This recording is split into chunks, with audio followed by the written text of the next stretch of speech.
믿음방패TV 함용식입니다. 오늘은 새로 나온 6.25 관련 책입니다.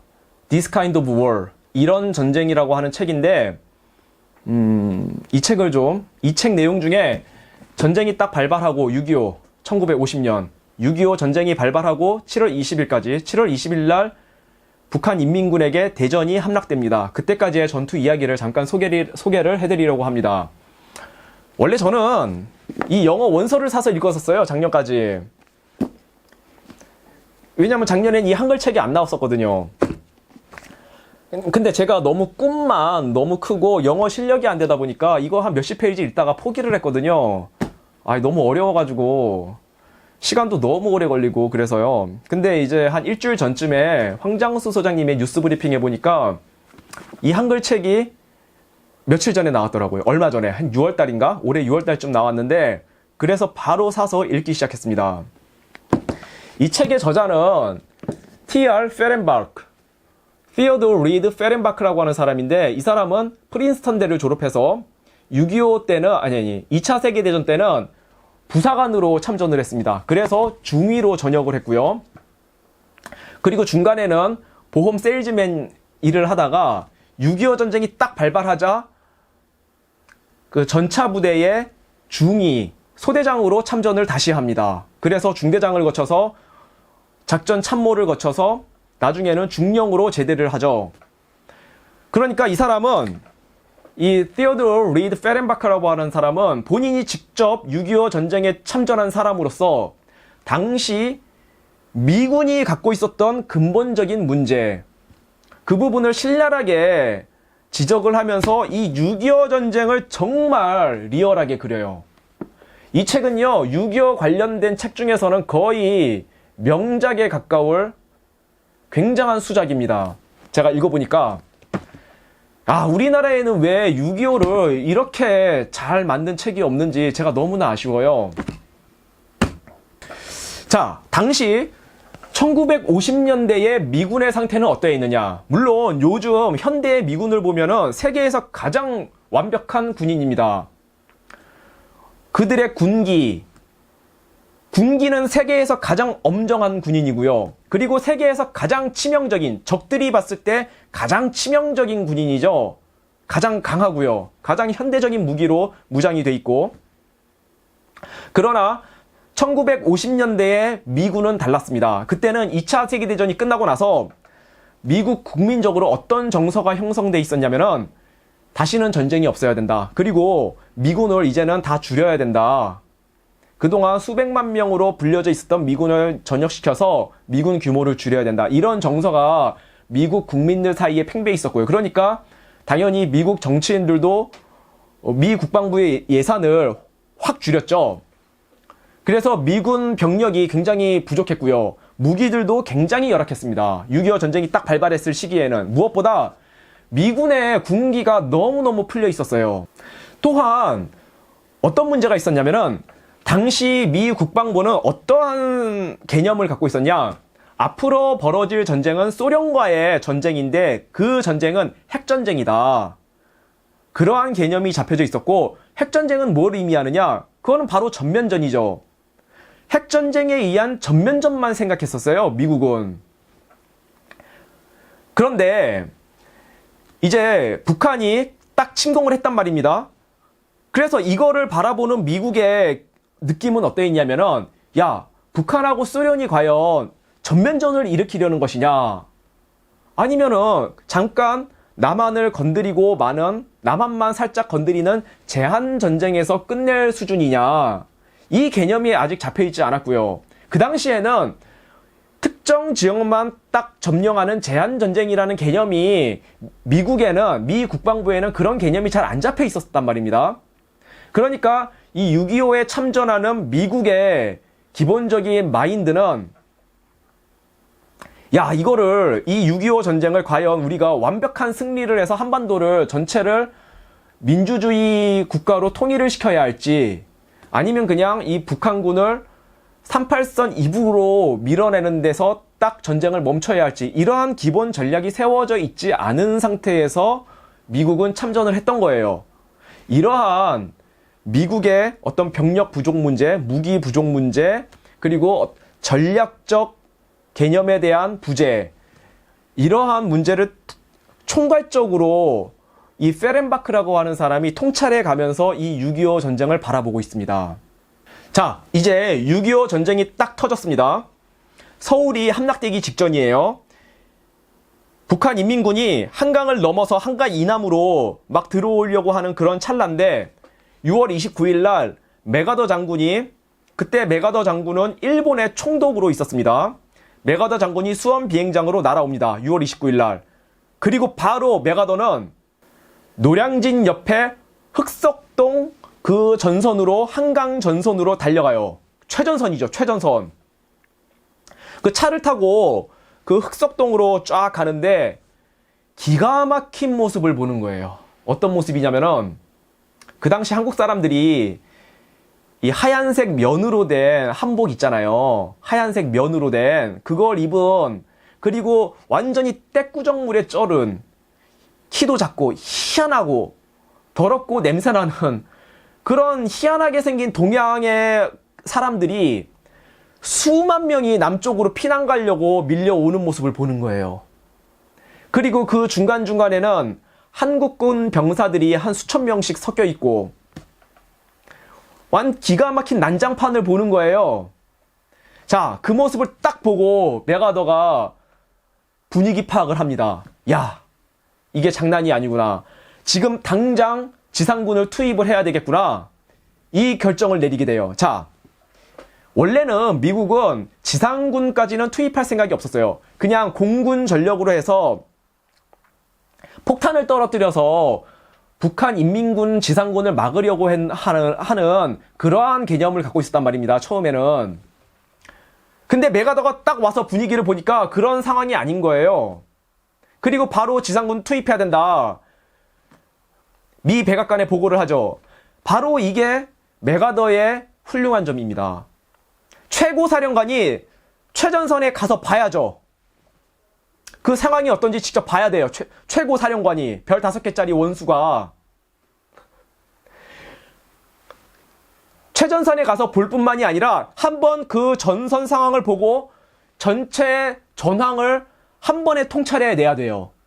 그걸 통찰해 내죠. 아, 지금 상황은 전면전이구나.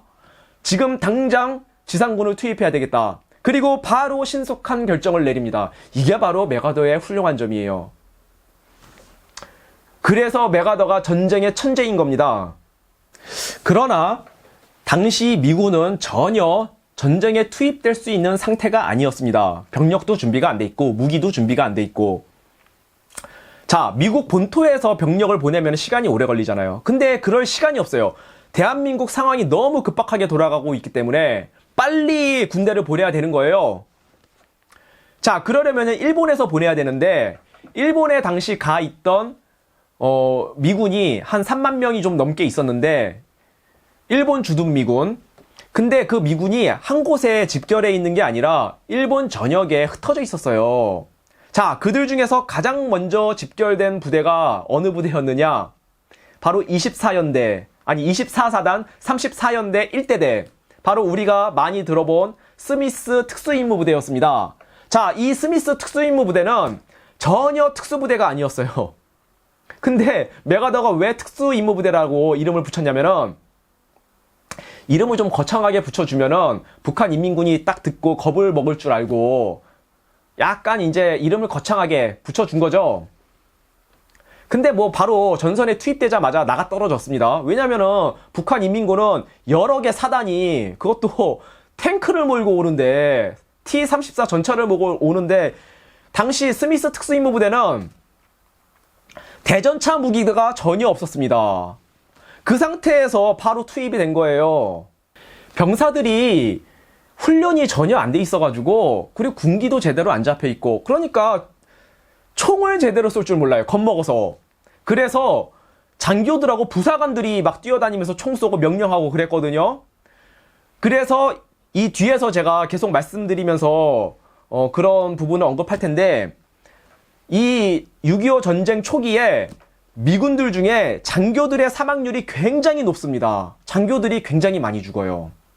7월 5일 날 스미스 특수임무부대가 수원 오산 전선에 투입되자마자 바로 깨지고 7월 5일서부터 8일까지는 평택 천안 전선이 와해됩니다. 여기에는 34연대 3대대가 투입돼요. 자, 여기서 우리 좀 주목해 봐야 될 점이 34연대에 3대대밖에 안 남아 있었어요. 그러니까 3대대만 투입을 한 거예요. 자, 한 개 연대에 대대가 2개밖에 없습니다. 1대대하고 3대대. 자, 1대대는 아까 스미스 특수임무부대, 그건 이제 바로 투입되자마자 나가 떨어졌고요. 그러면 왜 이 2개 연대밖에 없느냐?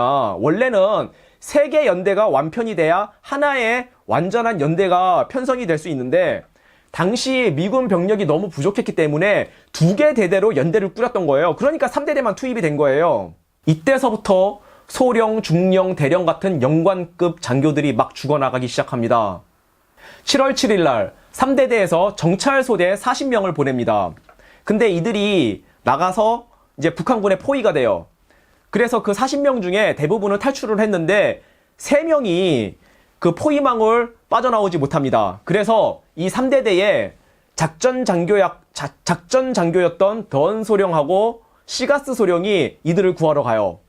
이제 자기 부하들 데리고, 병사들 데리고 구하러 가다가 매복해 있던 북한 인민군에 딱 걸려가지고 이제 총을 맞는데, 던 소령은 머리에 총상을 입고 쓰러지고 시가스 소령은 바로 그 자리에서 사망합니다. 그래서 이 던 소령은 인민군에게 포로로 붙잡혀서 3년 후에 이제 석방이 돼요. 로버트 R. 마틴 대령이라고 7월 7일 날 34연대의 새로운 연대장으로 부임받은 사람이 있었어요. 자, 이 군인이 1대대 무너지고 3대대 막 무너져 가니까 이제 남은 병력이 없잖아요. 그래서 천안 시내에서 자기 부하들, 병사들 129명을 데리고 본인이 직접 총 들고 싸워요. 그래서 이 마틴 대령이 바주카포를 들고 T-34 전차를 잡으려고 그 8m 앞까지 접근해 갑니다. 이 바주카포를 딱 쐈는데 T-34 전차한테는 먹히지가 않죠. 이 강철 차체를 맞고 튕겨져 나와요. 그 로켓 포탄이. 자, 그러자마자 이 전차가 이 마틴 대령을 향해서 대포를 빵 쏘죠. 그 대포를 맞고 마틴 대령은 몸이 두동강 나면서 바로 그 자리에서 산화됩니다. 이제 전장은 대전으로 넘어옵니다. 21연대가 24사단의 21연대가 조치원에서 인민군들을 이제 기다리고 있어요. 뭐 21연대도 여지없이 무너지죠. 21연대에 스티븐스 대령이 자기 부하들 중에 이제 빅슬러 중위한테서 연락을 받아요. 빅슬러 중위가 얘기를 해요. 연대장님, 우리는 완전히 포위됐습니다. 부하들 대부분은 쓰러졌습니다. 그리고 바로 연락이 끊깁니다.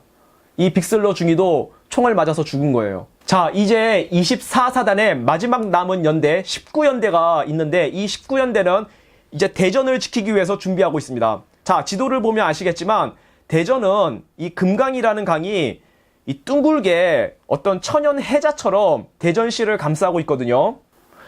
뭐 그래도 북한 인민군이 파죽지세로 밀고 내려오는 거죠. 자, 여기서 한 가지 짚고 넘어가야 할 점이 있습니다. 왜 24사단은 그 연대들을 34연대, 21연대, 19연대 이렇게 3개 연대가 있는데, 이 3개 연대를 한꺼번에 전선에 투입하지 않고 뭐 수원이라든가 천안이라든가 평택이라든가 이런 데다가 한꺼번에 투입하지 않고 왜 축차적으로 투입하다가 다 각계격파 당하게 만들었느냐, 이런 생각을 하실 수가 있어요. 근데 당시는 그럴 수밖에 없었어요. 일단 대한민국 상황이 너무 급박하게 돌아가고 있었어요. 북한 인민군이 막 밀고 내려오는데 지금 아직 준비가 안 됐다고 하더라도, 일본에 미군이 아직 준비가 안 됐지만 빨리 준비되는 부대라도 일단은 투입을 해서 북한 인민군의 이 남진을 막아야 했던 거예요. 그 정도로 당시 대한민국 상황이 너무 급박했어요. 당장 내일이라도 죽을 것처럼. 그래서 긴급 소생술을 하려고 각계격파 당할 줄 알면서도 미국이 그 연대들을 하나씩 투입했던 겁니다. 그 정도로 미국이 희생을 한 거예요. 우리가 그걸 아셔야 됩니다. 7월 16일 새벽 C 중대장이 1소대에 1소대장 마허중이한테 전화를 겁니다. 마허중이가 활기차게 대답을 해요. 괜찮습니다, 중대장님. 우리는 잘 버티고 있습니다. 그러나 수화기를 내려놓자마자 총탄 하나가 마허중이의 머리를 관통합니다. 바로 그 자리에서 사망했죠. 그리고 곧바로 1소대는 북한 인민군에게 유린당하고요. 19연대 1대대가 와해되기 직전이었습니다. 1대 대장 윈스테드 중령은 바로 급하게 어떤 급조된 혼성부대를 편성합니다. 작전 참모들 다 그냥 긁어 모아서 갖다 집어넣고요.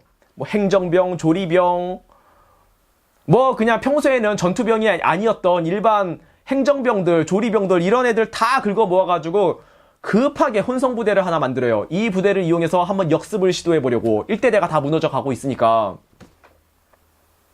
자, 이 역습이 처음에는 성공을 해서 북한 인민군이 다시 금강을 건너서 되돌아가는 이런 현상도 벌어지고 했는데, 그러나 이 혼성부대를 지휘했던 1대대 작전 참모 쿡 소령과 그의 부관이었던 해켓 대위가 전사합니다.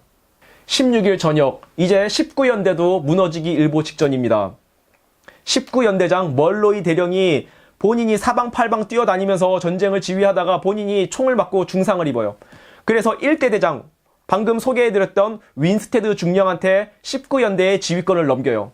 근데 이 윈스테드 중령은 19연대 지휘권을 딱 인수하고 본인이 직접 딱 전선에 들어가서 지휘를 하자마자 바로 총에 맞아서 전사합니다.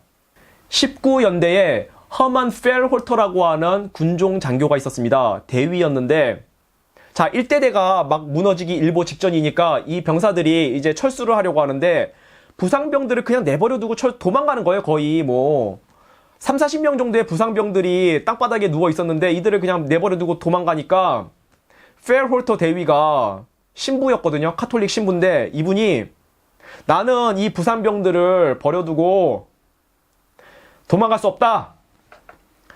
그래서 이 부상병들 옆에 혼자 남아서 기도를 해줍니다. 무릎 꿇고. 자, 이 모습을 몇백 미터 떨어진 고지에서 한 부사관 한 명이 망원경으로 이렇게 지켜봐요. 이 펠홀터 대위가 무릎 꿇고 앉아서 기도를 해주는데 북한 인민군이 와서 뒤에서 총을 빵 쏩니다. 그래서 죽어요. 정말 피비린내 나는 참혹한 현장이었어요. 대전은. 7월 18일 이제는 북한 인민군이 대전 시내로 밀고 들어왔습니다. 24사단이 무너지기 일보 직전인 거죠. 그런데도 24사단장 윌리엄 딘 소장은 자기 상관인 미 제8군 워커 중장에게 말합니다. 우리는 한 치의 땅도 적에게 내어주지 않겠습니다. 그리고 나서 윌리엄 딘 소장의 24사단이 3일을 버텨줘요. 7월 18일부터 20일까지. 윌리엄 딘 소장은 24사단의 나머지 병력들을 낙동강 전선으로 모두 철수시킵니다. 자, 이 철수시키려면은 부대 하나 정도는 남아가지고 막아줘야 돼요. 인민군을. 자, 이 막아주는 연대 병력하고 윌리엄 딘 소장은 같이 대전 시내에 남아요. 그리고 본인이 직접 총 들고 나가 싸웁니다.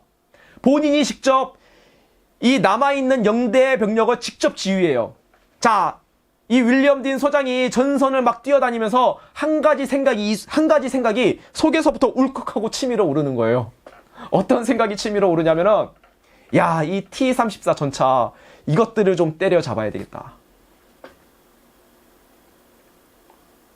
그 당시 미군에게는 이 T-34 전차는 정말 악몽 같은 존재였어요. 대전차 무기가 그 당시 잘 준비가 안 돼 있었으니까 미군에게.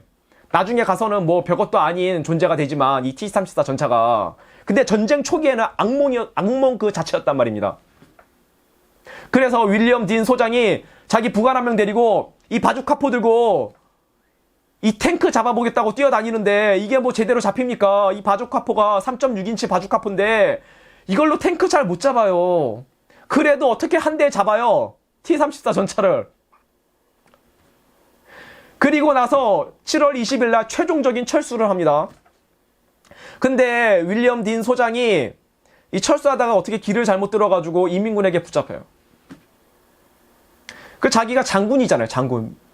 자기는 엄청난 고급 정보들을 많이 알고 있으니까 이것들을 인민군에게 넘겨주면 안 되잖아요. 그러니까 일부러 자기가 죽으려고 인민군한테 그냥 몸싸움하면서 격렬하게 붙었어요. 그런데 뭐 희한하게도 이 인민군들이 그냥 포승줄로 포박해가지고 포로로 잡아갑니다. 그리고 3년 동안 포로 생활을 해요. 윌리엄 딘 소장이. 이 인민군들도 윌리엄 딘 장군이 미군의 장성이라는 거를 몇 년 뒤에 알게 돼요.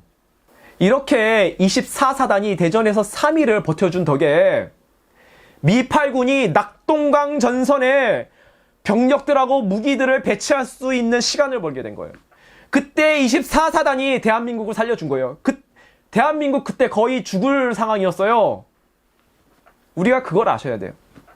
그때 미군 24사단장 윌리엄 딘 소장, 그 이하 24사단 병력들이, 병사들, 그 장교들, 부사관들이 이 나라를 지켜줬기 때문에 우리나라가 살았고, 그래서 9월 15일 날 메가더 장군의 그 유명한 인천 상륙 작전이 빛을 보게 된 겁니다. 결국 윌리엄 딘 소장은 살아남습니다. 그래서 1953년도에 이제 미국하고 북한하고 휴전협정을 맺고 나서 53년 10월에 윌리엄 딘 소장은 포로에서 풀려나서 미국으로 돌아옵니다. 그래서 미 의회로부터 최고 훈장인 명예훈장을 수여받고요. 그리고 우리나라의 이승만 대통령한테도 무공훈장을 수여받게 되죠. 자, 윌리엄 딘 장군이 1950년 7월 20일 날 붙잡힐 때, 인민군에게 붙잡힐 때, 그때 윌리엄 딘 장군을 인민군에게 밀고 한 한국인이 있었어요. 한두규라는 사람인데, 이 사람 나중에 국군에게 붙잡힙니다. 그래서 뭐 간첩죄 비슷하게 해가지고 중형을 선고받게 되는데, 윌리엄 딘 장군이 나중에 이 사람 살려내려고 탄원을 보내요. 감형시켜달라고. 그래서 이 사람 풀려나요. 한두규라는 사람. 우리가 윌리엄 딘 장군이 기독교 정신이 있으니까 이런 용서하고자 하는 마음이 있는 거예요. 우리가 기독교 정신으로 세워진 미국이라는 나라를 우리가 존중하고 존경해야 됩니다. 그리고 우리나라를 살려준 나라잖아요. 우리가 미국에 대해서 정말 감사하고 존경하는 마음을 갖고 있어야 돼요. 미국이 저 극동에 이름도 한번 들어본 적 없는 대한민국이라는 나라를 위해서 그 나라 가보니까 너무 냄새가 많이 나고 그 나라 국민들도 좀 이상하게 생겼고 다 떼꾸죽물에 절어가지고 냄새나고 너무 가난한 나라고, 이런 나라를 위해서 미국이 처절하게 싸워서 이 나라를 지켜준 겁니다. 자, 우리는 오늘날 북한 사태를 대면하여 우리는 또다시 미국에게 피를 흘려달라고 요구할 수가 없습니다. 그래서는 안 돼요. 이제는 북한 핵 문제를 해결하고 또한 북한의 노예살이하는 북한 백성들을 해방시키기 위해서 우리가 직접 피를 흘리고 싸울 각오를 해야 됩니다.